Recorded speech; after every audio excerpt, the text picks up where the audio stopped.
Hi guys, last video में हमने demand पढ़ा था। अब हम इस वाले वीडियो में हम इलास्टिसिटी ऑफ डिमांड को कवर करने वाले हैं। किसको कवर करने वाले हैं बेटा? इलास्टिसिटी ऑफ डिमांड को। आइए सबसे पहले समझते हैं इलास्टिसिटी वर्ड का मतलब क्या होता है। बेटा इलास्टिसिटी के वर्ड का मतलब होता है रिस्पॉन्सिवनेस। क्या मतलब होता है इलास्टिसिटी वर्ड का? रिस्पॉन्सिवनेस। इलास्टिक होती है ना, इलास्टिक कितना खिंचाव होता है ना, वैसे इलास्टिसिटी का मतलब होता है रिस्पॉन्सिवनेस। चैप्टर का नाम है इलास्टिसिटी ऑफ डिमांड। क्या नाम है? क्या नाम है? Elasticity of demand. अर्थात डिमांड कितनी रिस्पॉन्सिव है। डिमांड कितनी रिस्पॉन्सिव है से क्या मतलब है कि अगर हमने लास्ट चैप्टर में वो पढ़े थे फैक्टर्स अफेक्टिंग डिमांड। क्या पढ़े थे? Factors affecting demand. कौन कौन से होते हैं फैक्टर्स? क्या होते हैं फैक्टर्स अफेक्टिंग डिमांड? यानी कि वो बातें जिनके कारण डिमांड में फर्क पड़ता है। फैक्टर्स अफेक्टिंग डिमांड होती है बेटा वो बातें जिनके कारण डिमांड में फर्क पड़ता है। जो कौन कौन सी होती है? Price of the commodity, price of related goods, income of the consumer, taste and preference, fashion. ये सारे क्या होते हैं बेटा? Factors affecting demand. इन फैक्टर्स के कारण डिमांड में कितना फर्क पड़ता है उसको हम बोलते हैं इलास्टिसिटी ऑफ डिमांड। क्या बोलते हैं? Elasticity of demand. यानी कि प्राइस के कारण डिमांड में कितना फर्क पड़ता है। अगर लोगों की इनकम में चेंज आए तो डिमांड में कितना फर्क पड़ेगा। अगर रिलेटेड गुड्स की प्राइस में चेंज आए तो फिर डिमांड में कितना फर्क पड़ेगा। जब हम क्वांटिटेटिव इफेक्ट को देखते हैं तो उसको हम बोलते हैं बेटा इलास्टिसिटी ऑफ डिमांड। तो अगर पूरा बोलूं मैं तो इलास्टिसिटी ऑफ डिमांड का मतलब होता है बेटा रिस्पॉन्सिवनेस ऑफ डिमांड। क्या मतलब होता है?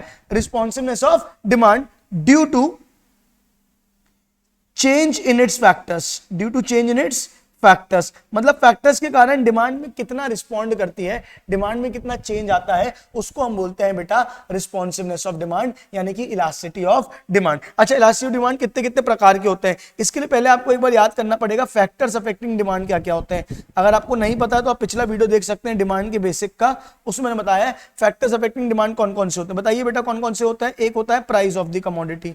एक फैक्टर कौन सा होता है? दूसरा फैक्टर क्या होता है? प्राइस ऑफ रिलेटेड गुड्स, आपको याद होगा। तीसरा फैक्टर क्या होता है? Income of the consumer. ये तीन फैक्टर्स मेन होते हैं। उसके बाद टेस्ट एंड प्रेफरेंस, फैशन वगैरह बहुत कुछ होता है ना। ये है फैक्टर्स अफेक्टिंग डिमांड यानी कि वो बातें जिनके कारण डिमांड में फर्क पड़ता है। उसी प्रकार से जब हम ये देखते हैं कि अगर प्राइस में चेंज आता है तो डिमांड कितनी चेंज होती है, डिमांड में कितना चेंज आता है, तो उसको हम बोलते हैं बच्चे प्राइस इलास्टिसिटी। उसको हम क्या बोलते हैं? Price elasticity. अगर मैं बोलता हूं कि रिलेटेड गुड्स की प्राइस के कारण डिमांड में कितना चेंज आता है, जब हम उसको पता करने की कोशिश करते हैं तो पता है उसको हम क्या बोलते हैं? उसको हम बोलते हैं बेटा क्रॉस इलास्टिसिटी। और जब इनकम के कारण डिमांड में कितना चेंज आता है, लोगों की इनकम बदली तो डिमांड में कितना चेंज आएगा, जब हम ये पता करने की कोशिश करते हैं तो उसको हम बोलते हैं इनकम इलास्टिसिटी। अगर मैं साधारण भाषा में बोलूं तो इलास्टिसिटी ऑफ डिमांड के तीन प्रकार हैं। आपको इलास्टिसिटी ऑफ डिमांड कितने प्रकार हैं? तीन प्रकार हैं। एक है प्राइस इलास्टिसिटी, एक है क्रॉस इलास्टिसिटी और एक है इनकम इलास्टिसिटी। जब प्राइस चेंज हुई तो लोगों ने डिमांड को कितना कम या कितना ज्यादा किया, कितना बोल रहा हूं मैं, क्वांटिफाई किया, तो उसको बोलते हैं प्राइस इलास्टिसिटी। जब लोगों की इनकम बढ़ गई तो उन्होंने डिमांड में कितना चेंज किया, इनकम कम हुई तो डिमांड में कितना चेंज किया, उसको हम बोलते हैं इनकम इलास्टिसिटी। अगर सब्स्टिट्यूट गुड की प्राइस में चेंज आया तो हमारी गुड की डिमांड में कितना चेंज आया, कॉम्प्लीमेंट्री गुड की प्राइस में चेंज आया तब हमारे गुड की प्राइस में कितना, डिमांड में कितना चेंज आया, उसको हम बोलते हैं क्रॉस इलास्टिसिटी। तो इलास्टिसिटी तीन प्रकार की होती है, प्राइस इलास्टिसिटी, क्रॉस इलास्टिसिटी और इनकम इलास्टिसिटी। हमको मेजरली बात करनी है आपके कोर्स में प्राइस इलास्टिसिटी के बारे में। किसके बारे में बेटा? Price elasticity. तो अगर मैं इसको डिफाइन करूं तो मैं क्या बोलूंगा? Responsiveness of demand. क्या बोलूंगा बच्चे? Responsiveness of demand due to change in its price. Due to change in its price. अगर मैं प्राइस इलास्टिसिटी की बात करूं तो क्या होगी definition? Responsiveness of demand due to change in its price. अर्थात प्राइस में चेंज आने के कारण डिमांड में कितना चेंज आता है। क्लियर है क्या? आइए हम इसको देखते हैं क्या क्या होता है। इसको प्राइस इलास्टिसिटी ऑफ डिमांड को समझाने के लिए जो थ्योरी बनाई गई उसको 5 केसेस में डिवाइड कर दिया गया। कितने केसेस में डिवाइड कर दिया गया बेटा? 5। आइए देखते हैं क्या है वो। उनने सोचा कि अगर मान के चलो, होता क्या है, फॉर एग्जांपल मान के चलो कोई भी चीज है जब महंगी होती है, अगर आप आलू खरीदने गए और वो महंगे हो गए तो डिमांड कम कर देंगे लोग, आलू थोड़े दिन कम खाएंगे, कुछ और चीज खाएंगे, टमाटर खाएंगे, प्याज खाएंगे। अगर प्राइस सस्ती हो गई, अगर आलू बहुत सस्ते हो गए तो फिर चिप्स भी बनेगी और सारी चीजें बनेंगी, है ना। तो उसकी डिमांड क्या करेंगे लोग? बढ़ा देंगे। अगर किसी भी चीज की प्राइस कम होगी तो डिमांड बढ़ा देंगे, प्राइस बढ़ेगी तो डिमांड कम कर देंगे। ये तो हम पढ़ चुके हैं, इसी को हम लॉ ऑफ डिमांड बोलते हैं। अब जब हम ये पढ़ेंगे कि अगर प्राइस बढ़ेगी तो डिमांड कितनी कम होगी, प्राइस कम होगी तो डिमांड कितनी बढ़ेगी, जब हम क्वांटिटेटिव एस्पेक्ट देखते हैं। जब हम कौन से एस्पेक्ट देखते हैं? क्वांटिटेटिव एस्पेक्ट देखते हैं तो उसको हम बोलते हैं बेटा इलास्टिसिटी ऑफ डिमांड। आइए देखते हैं इसको हम कैसे पढ़ते हैं। तो लोगों ने क्या सोचा, आइए हम अलग अलग केसेस देखते हैं कि क्या क्या पॉसिबिलिटीज हैं। हो सकता है कि प्राइस जितने से चेंज होए डिमांड उतने से ही चेंज होए। अगर प्राइस में 5% की गिरावट आए तो डिमांड में भी 5% की ही गिरावट आए। ये पहला केस बोलता है, क्या बोलता है, जितना प्राइस में चेंज उतना ही डिमांड में चेंज। ये पहला केस बोलता है, मेरे पास बना होगा ये, हाँ देखिए 5 केसेस हैं। पहला केस क्या बोलता है, देखिए मैंने लिखा हुआ है, जितना प्राइस में चेंज उतना ही डिमांड में चेंज। मतलब अगर प्राइस में 5% का चेंज है तो डिमांड में भी कितने का चेंज है, 5% का चेंज है। अच्छा दूसरा, डिमांड जितना प्राइस में चेंज, प्राइस में चलते हैं डिमांड में उससे ज्यादा चेंज। मतलब अगर प्राइस 5% से गिरी तो डिमांड 8, 9, 10% से बढ़ गई तो उसको मोर इलास्टिक बोलते हैं। क्या है, डिमांड में ज्यादा चेंज और प्राइस में कम चेंज। आप समझ पा रहे हैं क्या, डिमांड में ज्यादा चेंज और प्राइस में कम चेंज। अगर मैं प्राइस को 5% से कम करूं और डिमांड 8, 12, 15% से बढ़ जाए तो उसको मैं बोलता हूं ईडी इज ग्रेटर। मतलब ये होता है दूसरा केस कि प्राइस में कम चेंज, डिमांड में ज्यादा चेंज। पहला केस क्या था, जितना प्राइस में चेंज उतना ही डिमांड में चेंज। तीसरा केस क्या बोलता है, अगर प्राइस में जितना चेंज आया है डिमांड में उससे कम चेंज आया। मतलब प्राइस में अगर 5% का चेंज आया है तो डिमांड में 5 से कम यानी कि 3% का चेंज आए तो उसको हम बोलते हैं डिमांड, प्राइस में कम चेंज, डिमांड में ज्यादा चेंज। एक बार फिर से मैं रिपीट करता हूं, सुनना ध्यान से, बैठ के मेरी बात को सुनने की कोशिश करना। समझो बेटा, इलास्टिसिटी ऑफ डिमांड मैं एक बार नए तरीके से बताता हूं। इलास्टिसिटी ऑफ डिमांड का फॉर्मूला होता है परसेंटेज चेंज इन डिमांड। क्या होता है, क्या होता है, क्या होता है, percentage change in demand upon percentage change in price. ये फॉर्मूला होता है।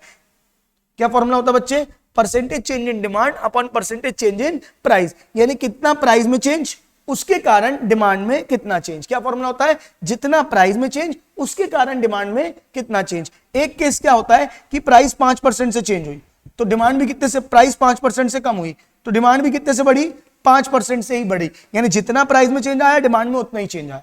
दूसरा केस क्या बोलता है, अगर प्राइस 5% से कम हुई तो डिमांड, लोग बहुत ही खुश हो गए, ओहो प्राइस कम हो गया, प्राइस कम हो गया, और उन्होंने डिमांड कुछ ज्यादा ही बढ़ा दी। यानी डिमांड कितने से बढ़ गई बेटा, 9% से बढ़ गई।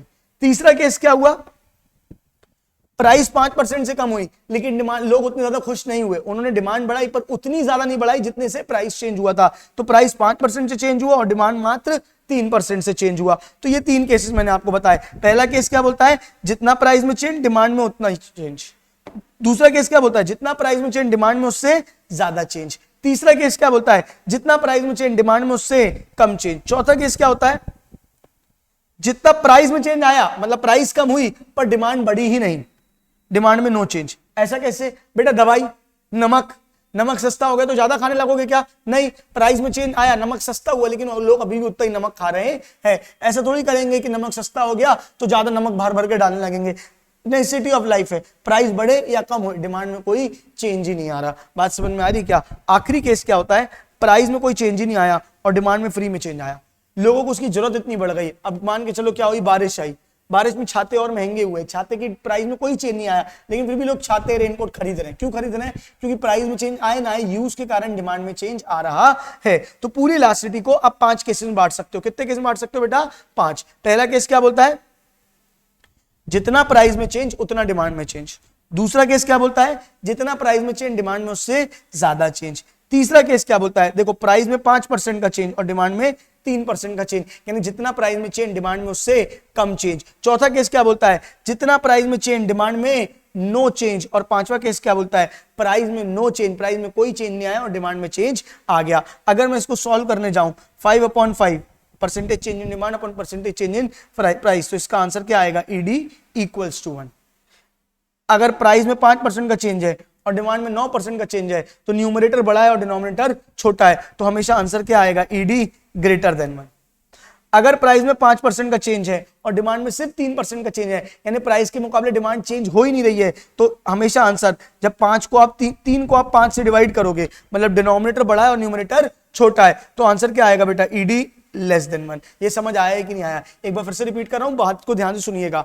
परसेंट फॉर्मूला क्या है? Percentage change in demand upon percentage change in price. क्या फॉर्मूला है? क्या फॉर्मूला है? क्या फॉर्मूला है? Percentage change in demand upon percentage change in price. ये न्यूमरेटर, ये डिनोमिनेटर। अगर प्राइस में 5 का चेंज है, अगर प्राइस में 5 का चेंज है और डिमांड में भी 5 का चेंज है, तो न्यूमरेटर और डिनोमिनेटर बराबर है, आंसर आएगा बेटा 1। आंसर क्या आएगा आपका? 1। लेकिन अगर प्राइस में 5 का चेंज है, प्राइस में कितने का चेंज है? 5 का, और डिमांड में कितने का चेंज है? 9 का, तो प्राइस में कम चेंज, डिमांड में 9 का चेंज, यानी न्यूमरेटर बड़ा और डिनोमिनेटर छोटा। इतनी मैथ्स आपको आती होगी। अगर डिनोमिनेटर छोटा है और न्यूमरेटर बड़ा है तो आंसर हमेशा 1 से ज्यादा आता है, ईडी ग्रेटर देन 1। ठीक है क्या? तीसरा केस क्या है? प्राइस में 5 का चेंज और डिमांड में 3 का चेंज।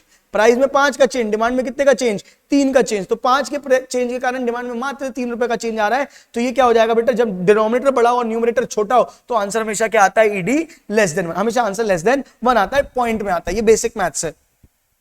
चौथा केस क्या बोलता है? प्राइस में 5% का चेंज, प्राइस में कितने का चेंज? 5% का, और डिमांड में 0 चेंज। मतलब प्राइस में चेंज आ रहा है पर डिमांड में कोई चेंज नहीं आ रहा है, तो ईडी क्या बोलते हैं? 0। ईडी क्या बोलते हैं? 0। और अगर डिनोमिनेटर में चेंज, मतलब प्राइस में नो चेंज, डिनोमिनेटर में 0 और प्राइस में चेंज हो रहा हो, तो जब भी डिनोमिनेटर में 0 होता है तो आंसर इन्फिनिटी या नॉट डिफाइंड होता है। इसलिए ये क्या बोल देते हैं? ED equals to infinity. कितने केस हुए आपके पास? 5। एक क्या हुआ? ED equals to 1। क्या हुआ? क्या हुआ? क्या हुआ? ED equals to 1। दूसरा क्या हुआ? ED greater than 1। तीसरा क्या हुआ? ED less than 1। चौथा क्या हुआ? ED equals to 0। और पांचवा क्या हुआ? ED equals to infinity. ED equals to 1 क्या बोलता है? जितना प्राइस में चेंज उतना डिमांड में चेंज। ईडी ग्रेटर देन 1 क्या बोलता है? जितना प्राइस में चेंज, डिमांड में उससे ज्यादा चेंज। ईडी लेस देन 1 क्या बोलता है? जितना प्राइस में चेंज, डिमांड में उससे कम चेंज। ईडी इक्वल्स टू 0 क्या बोलता है? प्राइस में चेंज, डिमांड में नो चेंज। और पांचवा केस क्या बोलता है? प्राइस में नो चेंज और डिमांड में चेंज। ये देखिए मैंने बना के रखा है ऑलरेडी, आप एक बार देख सकते हैं। जितना प्राइस में चेंज, डिमांड में उतना change. Percentage change in demand upon percentage change in price. Formula क्या है? Percentage change in demand upon percentage change in price. अगर 5 और 5 का चेंज आया तो ED is equals to 1। Price में 5 का चेंज आया और डिमांड में 8 का चेंज आया, न्यूमरेटर बड़ा है तो ईडी ग्रेटर देन 1। प्राइस में 5 का चेंज आया, डिमांड में 3 का चेंज आया, यानी डिनोमिनेटर बड़ा है और न्यूमरेटर छोटा है, तो ईडी लेस देन 1। प्राइस में चेंज आया है 5% का और डिमांड में 0% का चेंज आया है, यानी न्यूमरेटर 0 है तो आंसर भी क्या आएगा? 0। और प्राइस में नो चेंज, यानी कि डिनोमिनेटर 0 है और डिमांड में चेंज आया तो आंसर क्या हो जाएगा? इन्फिनिटी। मैं चाहता हूं कि आप इसको एक बार बहुत ध्यान से घूरें, बहुत ध्यान से इसको घूरें और देखें एक बार। कितने केसेस है? 5। जितना प्राइस में चेंज, डिमांड में उतना चेंज। जितना प्राइस में चेंज, डिमांड में उससे ज्यादा चेंज। जितना प्राइस में चेंज, डिमांड में उससे कम चेंज। प्राइस में चेंज, डिमांड में नो चेंज। प्राइस में नो चेंज, डिमांड में change. ED equals to 1। Price और डिमांड में बराबर चेंज। प्राइस में कम, डिमांड में ज्यादा, ईडी ग्रेटर देन 1। प्राइस में ज्यादा यानी डिनोमिनेटर ज्यादा, डिमांड में कम, न्यूमरेटर कम, तो ईडी लेस देन 1। प्राइस में चेंज, डिमांड में नो चेंज, यानी न्यूमरेटर 0, आंसर इज 0। और अगर प्राइस में नो चेंज यानी कि डिनोमिनेटर इज 0 तो आंसर इज इन्फिनिटी। यही मैंने बताने की कोशिश की है। पूरा कोर कॉन्सेप्ट प्राइस इलास्टिसिटी का यही है। एक बार इसको आप ध्यान से देखेंगे। हाँ, तो यहां तक हमने पढ़ लिया था बच्चे। अब मैं एक बार आपको इन सबके नाम बताना चाहूंगा। किसके नाम? अगर मैं बोलता हूं जितना प्राइस में चेंज, डिमांड में उतना ही चेंज। जितना प्राइस में चेंज, डिमांड में उतना ही चेंज, मतलब डिमांड बहुत ज्यादा रिस्पॉन्सिव नहीं है, इक्वल रिस्पॉन्सिव है। प्राइस में 5% का चेंज आ रहा है, डिमांड में भी 5% का चेंज आ रहा है, तो इसका नाम क्या हो जाता है? Unitary elastic. क्या नाम हो जाता है? यूनिटरी। यूनिट यानी कि 1, ईडी इज इक्वल्स टू 1 होता है इसका, मैंने बताया था आपको, और नाम हो जाता है यूनिटरी इलास्टिक। अब मैं जब बोलता हूं प्राइस में 5 का चेंज और डिमांड में उससे ज्यादा का चेंज, यानी जितना प्राइस में चेंज आ रहा है, डिमांड में कुछ ज्यादा ही चेंज आ रहा है, यानी डिमांड मोर रिस्पॉन्सिव है। ईडी तो ग्रेटर देन 1 था ही, इसका नाम हो जाएगा मोर इलास्टिक। इसका नाम क्या हो जाएगा बच्चे? मोर इलास्टिक। अच्छा, डिमांड में 5 का चेंज, डिमांड में 3 का चेंज। प्राइस में 5 का चेंज, डिमांड में 3 का चेंज, यानी जितना प्राइस में चेंज आ रहा है, डिमांड में उससे कम चेंज आ रहा है, ईडी लेस देन 1, यानी डिमांड उतनी रिस्पॉन्सिव नहीं है, तो आंसर क्या हो जाएगा इसका? नाम क्या हो जाएगा इसका? Less elastic. अच्छा, प्राइस में चेंज, डिमांड में नो चेंज, बिल्कुल चेंज नहीं है, ईडी इज इक्वल्स टू 0, यानी डिमांड रिस्पॉन्सिव है ही नहीं, तो नाम हो जाएगा परफेक्टली इनइलास्टिक। क्या नाम हो जाएगा बच्चे? Perfectly inelastic. फिर क्या है? प्राइस में नो चेंज, प्राइस में चेंज आया नहीं है, डिमांड फ्री में चेंज होती जा रही है, यानी कुछ ज्यादा ही रिस्पॉन्सिव है, तो इसलिए नाम हो जाएगा परफेक्टली इलास्टिक। एक बार फिर से बोलता हूं, जितना प्राइस में चेंज, डिमांड में उतना चेंज, इक्वल रिस्पॉन्सिव, यानी ईडी इक्वल्स टू 1।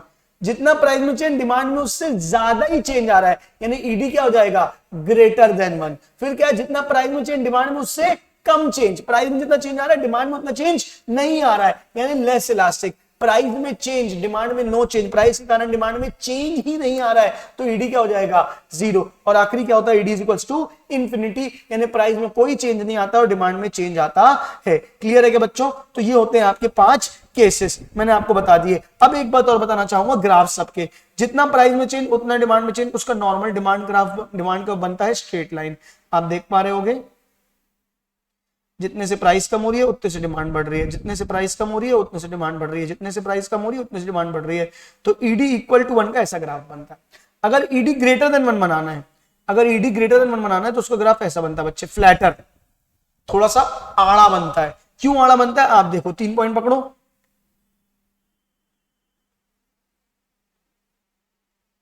दिख रहा है आपको, प्राइस में कम चेंज, डिमांड में ज्यादा चेंज, प्राइस में कम चेंज, डिमांड में ज्यादा चेंज, प्राइस में कम चेंज, डिमांड में ज्यादा चेंज। इसीलिए क्या होता है, जब ईडी ग्रेटर देन 1 का कर्व बनाना है तो वो फ्लैटर बनता है, यानी कि आड़ा। जब ईडी लेस देन 1 का ग्राफ बनाना होता है तो डिमांड कर्व भी बनता है, डाउनवर्ड स्लोपिंग ही बनता है, पर स्टीपर बनता है, ऐसा, मतलब वो थोड़ा फ्लैटर और ये थोड़ा स्टीपर। क्यों स्टीपर? देखो आपको दिख जाएगा, आप देख पा रहे हो, प्राइस में ज्यादा चेंज, डिमांड में कम चेंज, प्राइस में ज्यादा चेंज, डिमांड में कम चेंज, प्राइस में ज्यादा चेंज, डिमांड में कम चेंज। इसको बोलते हैं ईडी लेस देन 1। इसको क्या बोलते हैं बच्चे? ED less than 1। फिर इसके बाद क्या होता है आपका, ED is equals to zero, ED is equals to zero, यानी प्राइस में चेंज, डिमांड में नो चेंज, और इन्फिनिटी यानी कि प्राइस में नो चेंज और डिमांड में चेंज। तो ये होता है आपका ED is equals to zero का ग्राफ। प्राइस में चेंज आ रहा है, डिमांड में नो चेंज आ रहा है, यहां लेते हैं प्राइस, यहां लेते हैं क्वांटिटी, तो डिमांड में नो चेंज है तो ऐसा बनेगा, प्राइस में नो चेंज और डिमांड में चेंज है तो ऐसा बनेगा, ED is equals to infinity. आप देख सकते होगे ये बना हुआ है यहाँ पे ग्राफ, कैसा बनेगा, straight line, ED equal to 1 का, ग्रेटर देन 1 का कैसा बनेगा, फ्लैटर, लेस देन 1 का कैसा बनेगा, स्टीपर, जीरो का कैसा बनेगा, वर्टिकल, और इन्फिनिटी कैसा बनेगा, हॉरिजॉन्टल। ये डायग्राम्स मैंने आपको बना के दिखा दिए हैं। ये होता है आपका क्विक रिवीजन। 15 मिनट में मैंने आपको पूरा इलास्टिसिटी ऑफ डिमांड एक बार रिवाइज करा दिया। बच्चों इस वीडियो को कम से कम 2 बार देखेंगे तो आपके दिमाग में जाके कॉन्सेप्ट बैठेगा। एक बार देखिए और एक बार इसको फिर से रिवाइज करें, ठीक है क्या? और अगर कोई डाउट्स आते हैं या कोई पॉइंट्स जो आप चाहते हैं मुझसे पूछना चाहते हैं तो आप नीचे कमेंट बॉक्स में कमेंट करके बता सकते हैं। Thank you.